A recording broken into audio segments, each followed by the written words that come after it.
Today we are going to talk about some inexpensive vehicles that you can get for under $6,000. No Hondas or Toyotas, because people in the comments tell me that the used car places always jack up the price on those. They think they got gold as soon as they got a Honda or a Toyota. Let's see. I would suggest trying to get something between 10 to 15 years old. You start getting older than that, then sometimes you have problems finding parts or modules go bad, stuff like that. Looking at 20, 25-year-old vehicles. But if you need something, I would think about a Ford Escape. I like the ones with the 2.5-liter engine. That is basically the Duratec. So whenever you're looking at used cars, I like to go to Wikipedia and I'll put in the car and then Wikipedia. And then as you can see, let's see, the Escaped, this is a Duratec engine in these 2004 to 2006 Escapes. And then they keep using the Duratec. They have a hybrid in there as well. That's pretty good. Let's see. Those hybrids are really bulletproof. Got a little subframe recall from 2001 to 2004. So yeah, I want to avoid those, but those are a little older than what we're looking at anyway. These boxy ones are actually pretty good. I like those. Let's see what else we got. And then we move up. They started adding the Ecotech engine to those. I'm not a fan of the Ecotech engine. So for the ones the one I'm looking at is a 2.5-liter Duratec. And let's see. The higher trim ones have the EcoBoost. So I want to avoid that one. But let's look at this 2015.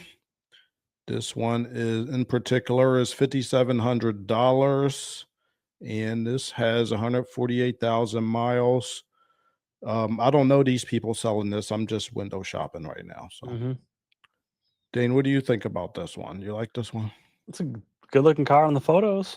Looks like it's been well All right. maintained, but it's hard to say after it's been detailed. I like seeing when cars get into this price range. I do not like going to a dealer Yeah. because they'll send them to the first thing they'll do is send to their detail shop, and the next thing they'll do is put it on the lot. They won't do anything else. They won't even do fluid changes sometimes. So they're gonna try and basically clean this thing up so it looks like the previous owner took the best care of it in the world. And then it's up to you to do detective work to try and find what's going on. Whereas at this price range, you buy from a person, you're going to get a little more value. Dealers always try and mark stuff up, but you get a good idea of how that person maintained the vehicle. You'll see their house, you'll see their garage, you'll see probably more They're about not the letting you person. walk around their house. Get out of there. Well, you'll see it from the outside, right? Is it well maintained? Is it manicured? That's a Has good the point. lawn not been mowed in 3 weeks? Is the garage a disaster? Is it well kept? You got to think, if the person didn't take good care of the outside of their home, how good a car do they take? How good job do they take care of their car? These are all things that I think about, or maybe you subconsciously think about when you're buying a car from an actual person. When you're doing it from a dealer, that's gone. You don't get any of that information on how the car was taken care of before. Oh, that's a good point, Dane. Now look, the one I'm looking at here has one owner, so that's good. That is good. And yeah, that's pretty good. Now, let's see. This is a very simple engine to take care of. It was 2.5-liter, very basic. I don't think this one has direct injection. So there we go. Very nice and simple. Yeah, it's a good looking car. I like it. Let's see. Did this have the same transmission issue as the Focuses from that generation? I don't know. Look, I'm not sure. I'd have to do some nerd research about that. Okay, I'm guessing it's not because the drive axle is a little different on these. Yeah. But yeah, there was a generation of Focuses, I'm not sure what other cars that use that same transaxle, but basically the bands and the transmission started to let go. It'd have a bad surge, and yeah, you'd be good for 30, 40,000 miles, get it rebuilt, and it'd do it again in 30, 40,000 miles. All right. So that's one thing also I wanted to talk about is lowered expectations. Now, when I'm looking at used cars, I like to be super nerdy and look at the Carfax, and you still do that, Mhm, but you gotta accept some imperfections on used cars.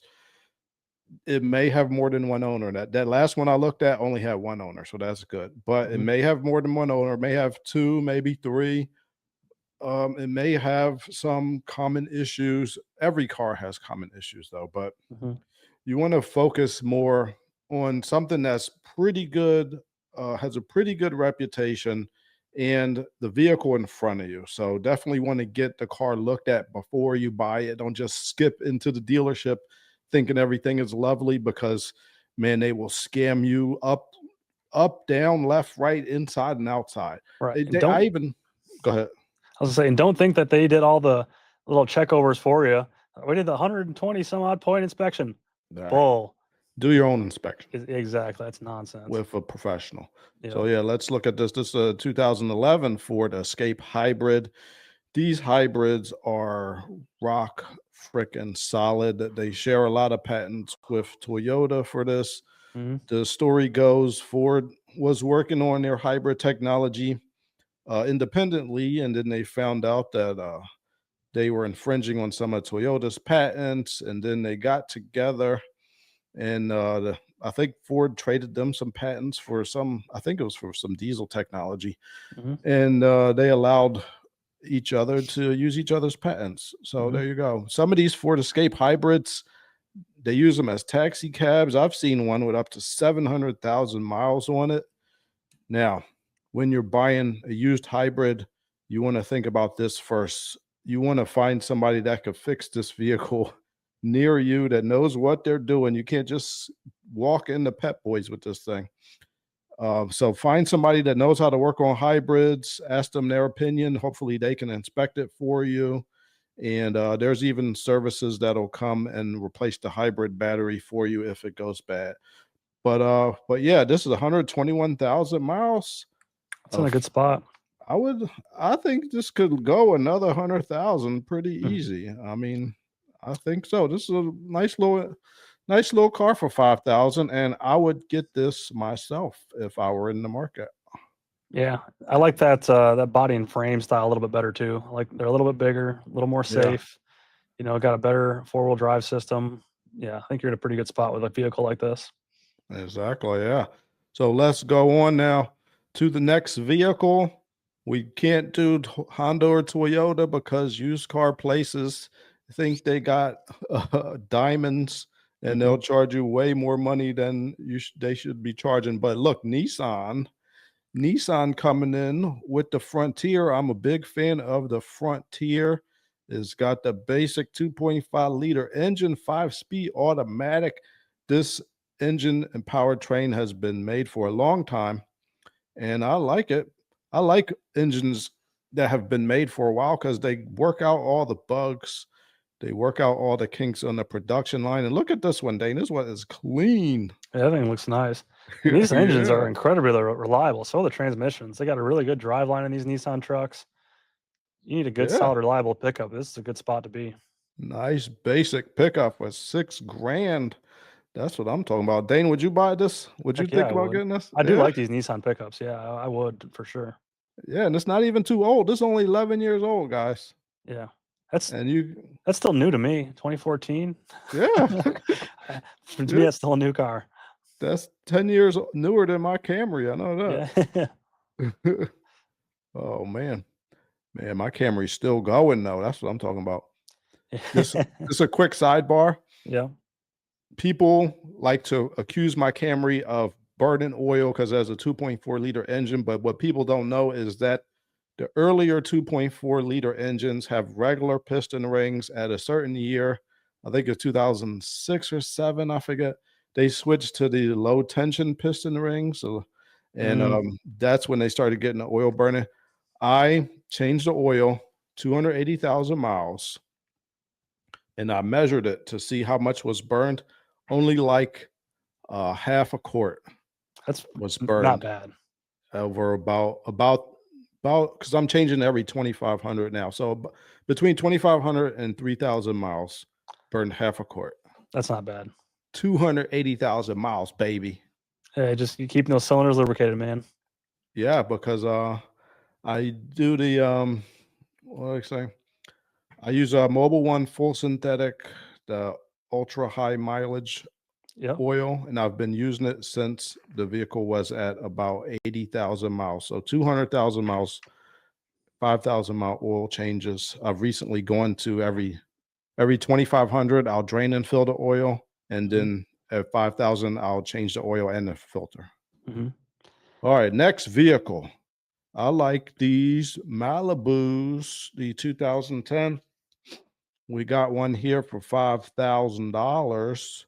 Not a bad vehicle. You want to, for this one, I got to admit, I have a lot of experience with Honda and Toyota, and I have some experience with GM. I'm learning more about them. I'm trying to be a GM expert, but is my experience, I think Honda and Toyota owners in general will take care of their car more than most domestic vehicle owners like Chevy, Ford, etc.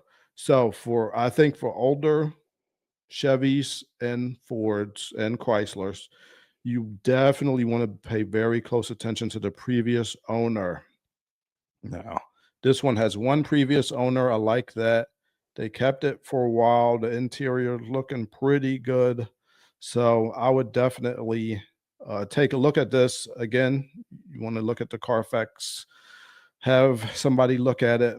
But yeah, this one's looking like it's in pretty good shape. What do you think about this one, Dan? Yeah, again, it looks very, very clean in the photo, especially for the Northeast. Typically, you want to avoid vehicles from the Northeast because super salty roads, hard winters. That thing looks like it's been well taken care of. Yeah. So these engines, I believe this Ecotech it has a special kind of water pump. You need a special tool. It's not a big deal. Mhm. It's one of these things. It's like 30, $40. Water pump socket holder for GM Ecotech. So yeah, I believe that's the 2.4 liter. Mhm. So yeah, if you're doing the water pump, it's not going to be the same as every other water pump in the world. A little bit Mhm. of a special tool, not a big deal. And yeah, not too bad of a vehicle. I think you Yeah. can put another 50,000 miles on this baby. Oh, I'm sure. And yeah, Ecotech motors are really strong engine. Yeah, so there we go. We're getting some American cars in here. We got some Nissans. Let's look at one more American car because we live in America, right, Dane? We do. Last time I checked. last time I checked. Yeah. Yeah. All right, here we go. 2018 Impala. Goodness gracious. Wow. Look at the fanciness we That got seems too good to going be here. true. Oh no, this one is the 3.6 liter. Some of these had time and chain issues, but forget at a certain mileage they fixed that issue. Or at a certain year. I Mm, think it's the earlier ones had the time and chain issue, but mm, yeah, not too bad, not too bad. 2018. This is newer than my Camry. I got a 2017 Camry. mhm, But yeah, not too bad. 150,000 miles. Now, what I was thinking earlier, Dane, mhm. I've been thinking about this. We need to start with used cars, maybe.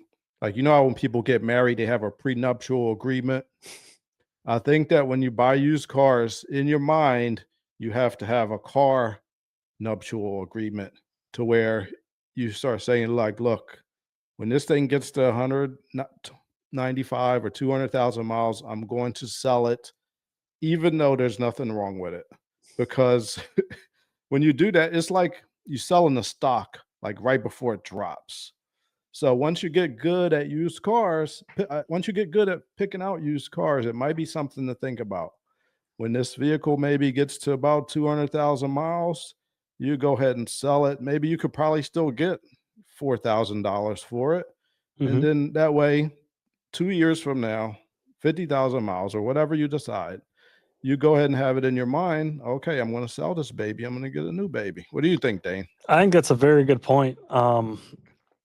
All cars at some point will have a catastrophic failure. Yeah, Every single car. There is no exceptions. none. Zero.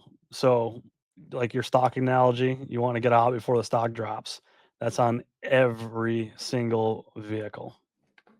Now, yeah, Dana, a lot of people will say, "Oh," and this was in my mind too for a minute as well. But you see, if one example of that engine got to 1,000,000 miles, you might think to yourself, "I could get this vehicle and I could get to 1,000,000 miles," and that is possible. However, I've been thinking about this. My friend, my boss, he had a Sequoia with a 5.7 liter engine in it, 2017. Now is 2025 now, so about 8 or 9 years old, depending on when you bought it. Now his head gasket blew at 350,000 miles. Supposedly this is a 1,000,000 mile engine, but we have to think the person that put 1,000,000 miles on that engine did it very quickly, because that person, I think is Victor Shepard is his name.